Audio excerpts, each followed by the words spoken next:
이 프린트 열어봐봐. 자, 프린트 보면 제목이 산포 가는 길인데 여기서 말하는 산포라는 곳이 지역이 실제로 있는 지역이냐 아니면 실제로 있는 지역이냐 아니면 가공의 지역이니? 산포라는 곳이 실제로 우리나라에 산포라는 곳이 있어? 없지. 실제로 있는 곳이 아닙니다. 이거는 그냥 가상의 공간입니다. 자, 보면 서사갈래의 특징이라고 했는데 서사갈래는 무엇을 얘기한다라고 했어? 소설이라고 했지, 소설.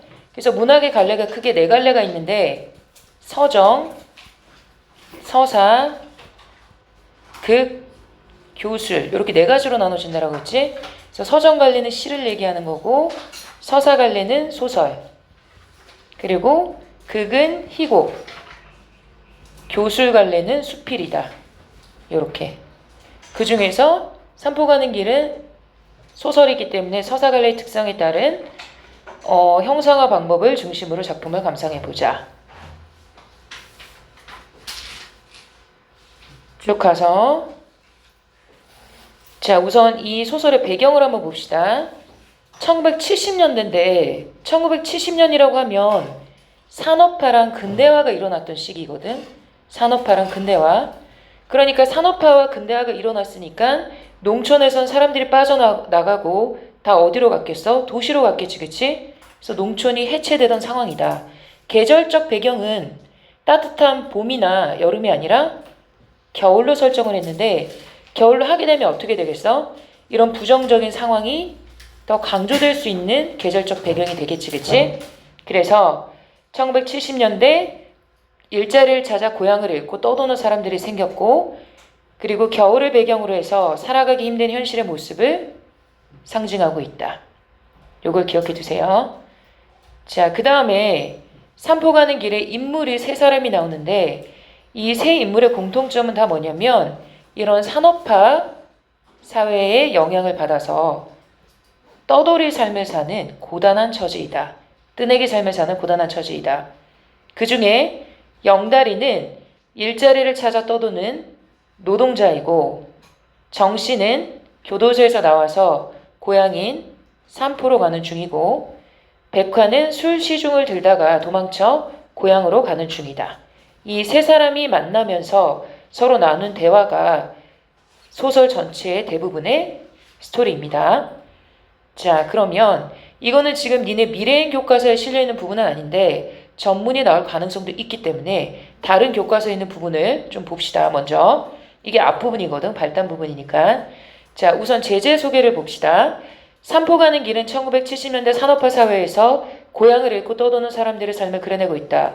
길에서 우연히 만난 세 인물은 떠돌이 노동자와 술집 잡부 등 고향을 떠나 타지를 떠돌며 고달픈 삶을 사는 뜨내기들인데 이들은 동행 중 서로를 이해하고 깊은 정을 나누게 된다.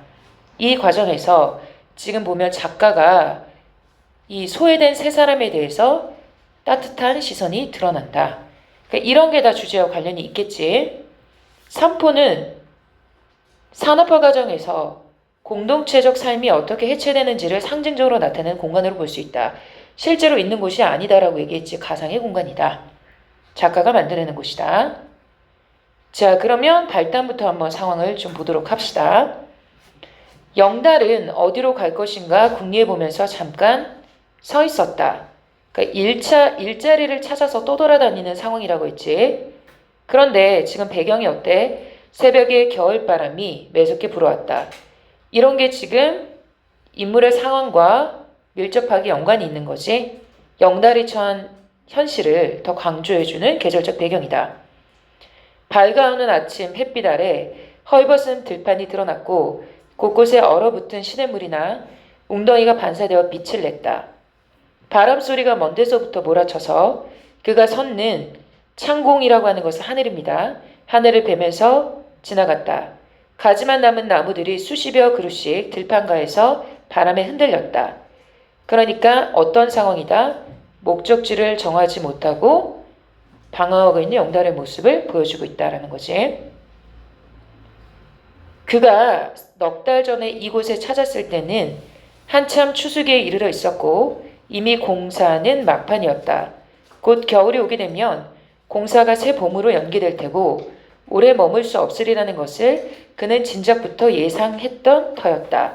라고 하면서 지금 영다리의 심리를 서술자가 직접 서술해주고 있지, 그치? 그러니까 시점이 드러나는지 전지적 작가 시점이다. 아니나 다를까 현장 사무소가 사흘 전에 문을 닫았고 영다리는 밥집에서 달아날 기회만 노리고 있었던 것이다. 누군가 밭고랑을 지나 걸어오고 있었다. 해가 떠서 음지와 양지의 구분이 생기자 언덕의 그림자나 숲의 그늘로 가려진 곳에서는 언 흙이 부서지는 버석이는 소리가 들렸으나 해가 내리쬐는 곳은 녹기 시작하여 붉은 흙이 질척해 보였다. 다가온 후 사람이 숲 그늘을 벗어났는데 신발 끝에 벌겋게 붙어 올라온 진흙 뭉치가 걸을 때마다 뒤로 몇 점씩 흩어지고 있었다. 그는 길가에 우두커니 서서 담배를 태우고 있는 영달. 여기서 담배라고 하는 소재는 인물의 답답한 심리를 보여주는 소재이다. 그는 키가 훌쩍 크고 영다리는 짝달만했다. 그는 팽팽하게 불러오른 맹꽁이 배낭을 한쪽 어깨에 느슨히 걸쳐매고 머리에는 개털 모자를 귀까지 가려 쓰고 있었다. 이 부분이 바로 정씨의 외양을 묘사한 것이다. 묘사라고 하는 것은 그림 그리듯이 자세히 표현하는 것이 묘사라고 했지. 이렇게 서술 방법 기억해 두시고. 자, 그 다음에 중력 부분 줄거리. 이 부분은 줄거리 말고 본문은 교과서 교재에 실릴 겁니다. 영달은 공사가 중단되자 밀린 밥값을 주지 않고 달아났다가 길에서 우연히 정씨를 만난다. 정씨는 교도소에서 나와 고향인 산포로 가고 있다. 함께 길을 걷던 그들은 국밥집에 들르고 술 시중을 듣던 백화라는 여자가 도망친 이야기를 듣게 된다. 작년 겨울에 어디 있었소? 들고 있던 국그릇을 내려놓고 영다리는 언제요? 하고 작년 겨울이라고 재차 말하자 껄껄 웃기 시작했다. 좋았지, 정말 대전에 있었습니다. 옥자라는 애를 만났었죠. 그땐 공사장에서 별 볼 일도 없었고 노임도 싫었어요. 자, 여기서 노임이라고 하는 것은 노동임금이란 뜻입니다. 그래서 월급이 넉넉했다라는 것을 보여주는 말입니다. 그랬더니 살림을 했군. 이건 무슨 말이냐면 둘이 같이 한 집에서 살았군 이라고 물어보는 거야. 그랬더니 뭐라고 얘기하냐면 굉장히 괜찮은 여자였다. 의리있는 여자였다. 애도 하나 가질 뻔했는데 지난 봄에 내가 실직을 하게 되자 돈 모으면 모여서 살자고 서울로 식모자리를 구해서 떠나갔죠. 하지만 우리 같은 떠돌이가 언약 따위를 지킬 수 있나요? 밤에 혼자 자다가 일어나면 그 애 때문에 남은 밤을 꼬박 세우는 적도 있습니다. 정씨는 흐려진 영달의 표정을 무심히 쳐다보다가 창밖으로 고개를 돌리고는 조용하게 말했다. 사람이란 곁에서 오랫동안 두고 보지 않으며 저절로 잊게 되는 법이요. 뒤로 안으로 나갔던 뚱뚱이 여자가 호들갑을 떨면서 돌아왔다. 아유 어쩌나 눈이 올 것 같아. 하늘에 먹구름이 잔뜩 끼고 바람이 부는군. 이놈의 두상이 꼴에 도중에서 가다 말고 돌아올 게 분명하지. 정씨가 뚱뚱모 여자의 계속될 수다를 막았다. 월출까지는 몇 년이나 됩니까? 한 60리 돼요. 버스는 있나요? 오후에 2대쯤 있지. 라고 하면서 인연을 딱 잡아갖고 막차로 돌아올 텐데라고 하면서 인연이 백화입니다. 어디까지를 가슈? 영다리가 말했다. 바다가 보이는 데까지. 멀리 가시는군요. 요 큰 길로 가실 거요? 정씨가 고개를 끄덕이자 여자는 의자에 궁둥이를 붙인 채로 앞으로 다가앉았다. 부탁 하나 합시다. 가다가 22쯤 되고 머리는 긴데다가 외눈 쌍꺼풀 백화의 외양을 묘사하고 있지, 그치? 22쯤 되고 머리는 긴데다가 외눈 쌍꺼풀을 가진 계집을 만나면 케어봐서 좀 잡아오시오. 내 현금으로 10,000원 내리라. 정씨가 빙그레 웃었다. 영다리가 자신이 있다는 듯이 기세 좋게 대답했다. 그렇게 하시오. 대신에 대려면 꼭 10,000원 내야 합니다. 암 내다뿐이요. 예서 하룻밤 쿵 묵었다 가시오. 좋았어. 다음 장 갑니다. 그들은 일어섰다. 문을 열고 나오는 그들의 뒷덜미에 대고 여자가 소리쳤다. 머리가 길고 외눈 쌍꺼풀이에요. 잊지 마시오. 여기까지가 발단입니다. 자, 그 다음에 전개로 갑니다. 해가 낮은 구름 속에 들어가 있어서 주인은 누런 색 안경을 통해서 내다본 것처럼 뿌옇게 보였다. 바람이 읍내 신장로 한복판에서 회오리 기둥을 곤두세우고 있었다. 그들은 고개를 쳐박고 신장로를 따라서 올라갔다. 영다리가 담배 한 갑을 샀다. 들판을 스치고 지나가는 바람 소리가 날카롭게 들려왔다. 그들이 마을 외곽의 작은 다리를 건널 적에 성긴 눈발이 날리기 시작하더니 허공에 차츰 흰색이 빡빡해졌다. 한 20채 남짓한 작은 마을을 지날 때쯤에서는 큰 눈송이를 이룬 한방눈이 펑펑 쏟아져 내려왔다. 눈이 찰져서 걷기에는 그리 불편하지 않았고 눈보라도 포근한 듯이 느껴졌다. 그대를 모자나 머리카락과 눈썹에 내려앉은 눈 때문에 두 사람은 갑자기 노인으로 변해버렸다. 눈 때문에 하얗게 됐으니까 머리가 하얘졌으니까 노인이라고 얘기하는 거야. 도중에 그들은 옛 원님의 송덕비를 세운 비각 앞에서 잠깐 쉬어가기로 했다. 그 앞에서 신장로가 두 갈래로 갈라져 있었던 것이다. 함석판에 페인트로 쓴 이정표가 있긴 했으나 녹이 쓸고 벗겨져 잘 알아볼 수 없었다. 그들은 비각 처마 밑에 웅크리고 앉아서 담배를 피웠다. 정씨가 하늘을 올려다보며 감탄했다. 야, 그놈의 눈송이 탐스럽기도 하다. 풍년 들겠어. 눈 오는 모양을 보니 근심 걱정이 싹 없어지는데 처음에 기분도 괜찮았지만 이렇게 오다 가는 길 가기가 그리 쉽지 않겠는걸? 까짓것 가는 데까지 가고 내일 또 갑시다. 저기 누가 오는군. 흰 두루마리를 입고 중절모로 깊숙이 내려쓴 노인이 조심스럽게 걸어오고 있었다. 노인의 모자창과 접힌 부분 위에 눈이 빙수처럼 쌓여 있었다. 정씨가 일어나 꾸벅하면서 영감님 길 좀 묻겠습니다. 물으슈. 월출 가는 길이 아래입니까 저 윗길입니까? 윗길이긴 하지만 제가 있어서 아무래도 수월치는 않을 거다. 아마 교통도 두절된 모양인데 아랫길은요? 거긴 월출 쪽은 아니지만 그 셋을 지나면 감천이랑 나오지. 영다리가 물었다. 감천에 철도가 닿습니까? 닿다마다. 그럼 감천으로 가야겠군요. 정씨가 인사를 하자 노인은 눈이 가득 쌓인 모자를 위로 들어 보였다. 자, 그리고 그 다음 중력 부분 줄거리를 보면 길을 걷다 소나무 숲에서 우연히 백화를 만난 정씨와 영달은 백화 또한 집으로 가는 중임을 알게 된다. 세 사람이 기차역이는 감천을 향해 동행하고 온몸을 녹일 겸 찾아든 초가에서 각자 살아온 내력을 이야기한다. 그래서 이 부분이 지금 니네 교과서에 실려있는 부분입니다. 나중에 다시 한번 반복을 할 텐데 우선 서로 다른 버전의 교과서 둘 다 볼 겁니다.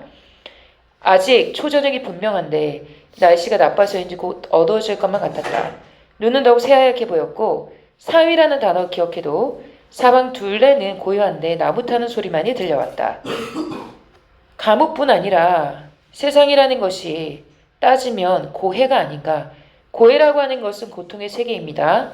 그러니까 내가 지금 살고 있는 곳이 고통의 세계다라는 것은 무엇을 보여주는 거냐면 1970년대 산업화 사회가 부정적이다라는 것을 보여주고 있는 거지. 지금 살고 있는 삶 자체가 굉장히 고통스럽다는 걸 보여주는 겁니다. 이 문장 자체가. 정씨는 벗어서 불가에다 쬐고 있던 잠바를 입으면서 중얼거렸다. 어두기 전에 어서 가야지. 그들은 일어났다. 아직도 불길 좋게 타고 있는 모닥불 위에 눈을 한 움큼씩 덮었다. 산천이 차츰 희미하게 어두워졌다. 새들이 이리저리로 깃을 찾아 숲에 모여들고 있었다. 그래서 여기서 새가 나오잖아. 그치? 새들이 깃을 찾아 보금자리를 찾아 모여들었잖아. 새들은 갈 곳이 있어. 그런데 이 세 사람은 갈 곳이 없어. 서로 대조되는 거야. 새와 인물의 처지가 대조되고 있다. 영다리가 백화에게 물었다. 그래, 이제는 어떡할 셈이요, 집에 가면. 백화가 대답을 하지 않고 웃기만 했다. 정씨가 말했다. 시집 가야지 뭐. 시집은 안 가요. 이제 와서 무슨 시집이에요. 조용히 틀어박혀 집에 농사나 거들죠. 동생들이 많아요. 사방이 어두워지자 그들도 이야기를 그쳤다. 어디에나 눈이 덮여 있어서 길을 잘 분간할 수가 없었다. 뒤에 처졌던 백화가 눈 덮인 길에 고랑에 빠져버렸다. 발이라도 삐었는지 백화는 꼼짝 못하고 주저앉아 신음을 했다. 영다리가 달려들어 싫다고 뿌리치는 백화를 업었다. 자, 요 부분 있지? 영다리가 달려들어서 백화를 업었다. 남자가 여자를 업는다는 게 일반적인 행동은 아니지, 그치? 이게 뭐 이성적인 감정이 있다라는 걸 보여주는 것이 따뜻한 마음이 드러났다. 백화는 영다리 등에 업히면서 말했다. 무겁죠? 라고 했더니 영다리가 대답하지 않았다는 거는 진짜 무겁다는 의미가 아니라 그냥 뭐 괜찮다라는 배려지, 그치? 백화가 어린애처럼 가벼웠다. 등이 불편하지도 않았고 어쩐지 가뿐한 느낌이었다. 아마 새약해진 탓이리라 생각하니 영다리는 어쩐지 대전에서 옥자가 생각나서 눈시울이 화끈했다. 백화가 말했다. 어깨가 참 넓네요. 한 세 사람쯤 없겠어. 그랬더니 대개 근수가 모자라니 그렇다오. 그들은 7시쯤에 감천 읍내에 도착했다. 마침 장이 섰었는지 파장된 뒤인데도 읍내 중앙은 흥청대고 있었다. 전 부치는 냄새, 고기 굽는 냄새, 공국 냄새가 풍겨왔다. 영다리는 이제 백화를 옆에서 부축하고 있었다. 계속 백화를 생각하는 배려랑 정서적 유대감이 드러나지, 그치? 발을 디딜 때마다 여자가 얼굴을 찡그렸다. 정씨가 백화에게 물었다. 어느 방향이요? 전라도로 갑니다. 난 호남선인데 여비는 있어? 군용차를 사정해서 타고 가면 돼요. 돈이 없다는 거지. 그대는 장터 모퉁이에서 아직도 따뜻한 온기가 남아있는 이 소재 중요합니다. 파시루떡. 사 먹었다. 백화의 고마움을 전하는 매개차이다. 영달에 대한 백화의 정서적 유대감을 드러내는 소재이다. 파시루떡을 사 먹었다. 백화가 자기 몫에서 절반을 떼어 영달에게 내밀었다. 자기 마음을 표현하는 거야. 더 드세요. 날 얻고 왔으니 기운이 배나 들었을 텐데. 역으로 가면서 백화가 말했다. 어차피 갈 곳이 정해지지 않았다면 우리 고향에 함께 가요. 내 일자리를 주선해 드릴게. 다음 장으로 가서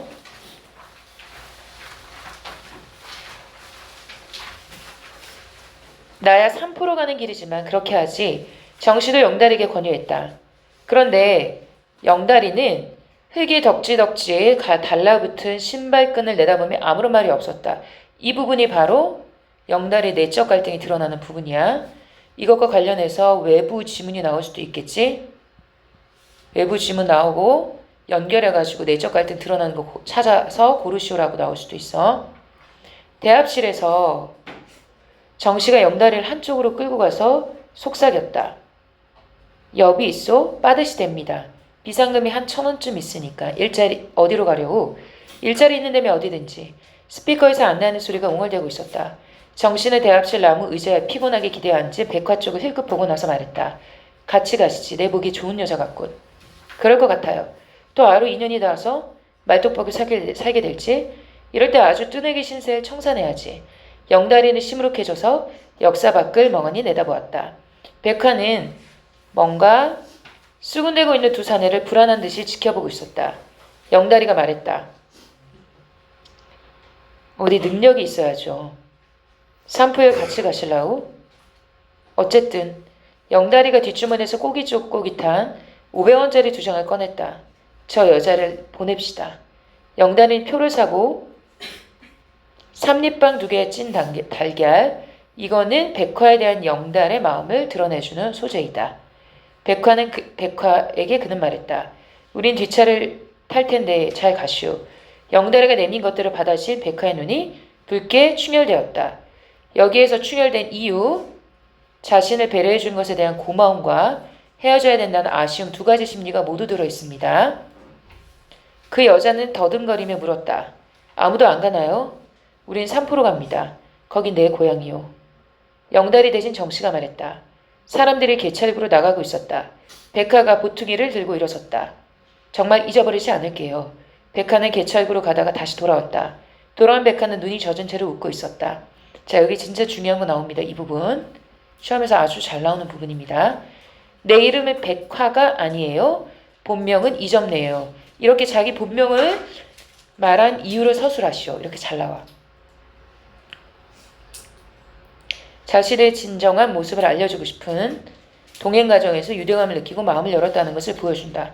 이렇게 서술하면 됩니다. 이거 잘 나옵니다.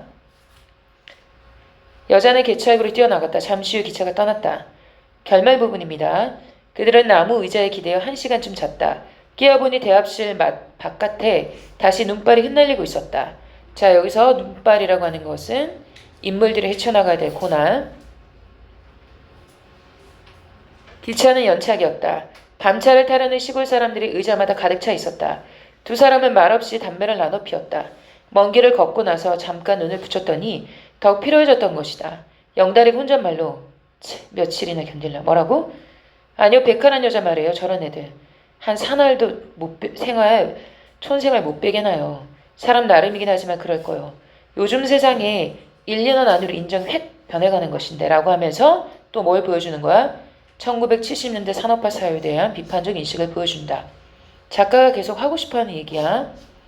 정씨 옆에 앉았던 노인이 두 사람의 행색과 무릎 위에 배낭을 눈여겨 살펴서 말을 걸어왔다. 잠깐. 자, 옆에 아까 중요한 거 아까 나왔지? 영달의 내적 갈등. 백화에 대한 관심은 있지만 뜨내기 삶에다가 경제적으로 궁핍하기 때문에 가지 않았다는 거. 내적 갈등하는 이유.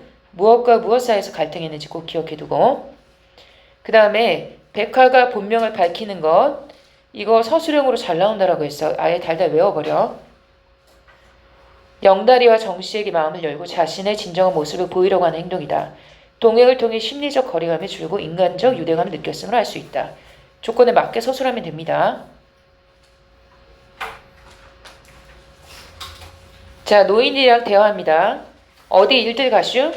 아니요, 고향에 갑니다. 고향이 어딘데? 삼포라고 아십니까? 알지. 우리 아들놈이 거기서 도자를 끄는데 불도저요, 불도저. 삼포요? 그거 어디 공사 벌일 때나 됩니까? 고작해야 고기잡이나 하고 감자나 했는데요. 그랬더니 허허 몇 년 만에 가는 거요. 10년. 노인이 그렇다며 고개를 끄덕였다. 그만큼 시대가 바뀌었다는 거지. 사자성어로 상전벽해라고 합니다. 상전벽해. 노인은 그렇겠다며 고개를 끄덕였다. 말도 말 거긴 지금 육지야. 바다에다가 방뚝을 쌓아놓고 트럭이 수십 대가 들어왔대. 다 산업화 사회가 됐다는 걸 보여주는 거야. 뭐 때문에요? 랜드를 하나 뭐 관광호텔을 여러 채 짓는다면서 복잡하기가 말할 수 없네. 동네는 그대로 있을까요? 그대로가 뭐야? 맨천지에 공사판 사람들에다 장까지 들어섰는 걸. 그럼 나룻배도 없어졌겠네요. 바다 위로 신장로가 났는데 나룻배는 뭐였어요? 허허 사람이 많아지니 병고지. 사람이 많아지면 하늘을 잇는 법이거든. 하늘을 잇는 법이다라는 이 부분 중요한 게 이거랑 외부 작품 해가지고 다른 시 고르시오 잘 나옵니다. 작정하고 벼르다가 찾아가는 고향이었으나 정씨에게는 풍문마저 낯설었다. 옆에서 잠자코 듣고 있던 영다리가 말했다. 잘됐군. 거기 우리 거기서 공사판 일이나 잡읍시다. 그때 기차가 도착했다. 정씨는 발걸음 내키질 않았다. 그는 마음의 정처를 방금 잃어버렸기 때문이다. 왜냐하면 자기가 생각했던 고향의 모습이 아니니까 충격을 받은 거지. 어느 결의 정씨는 영다리와 똑같은 입장이 되었다. 자, 이거 서술형으로 또 잘 나옵니다. 왜 영다리와 똑같은 입장이 되었느냐?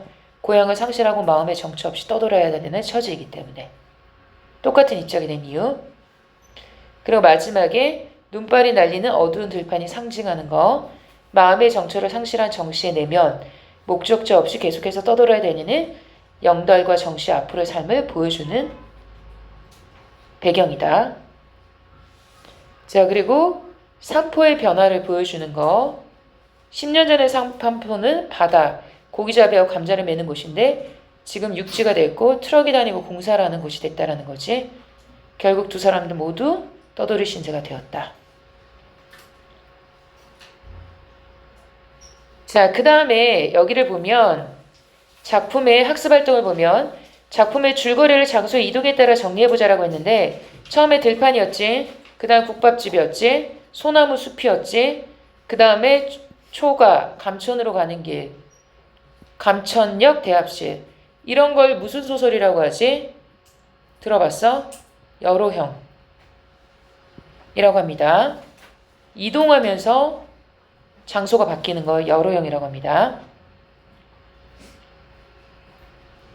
자, 그 다음에 정씨와 영다리와 백화의 공통점. 고향을 떠나 타지를 떠도는 뜨내기 삶을 살아가고 있다는 거. 고단한 처지의 인생들이다 라는 거.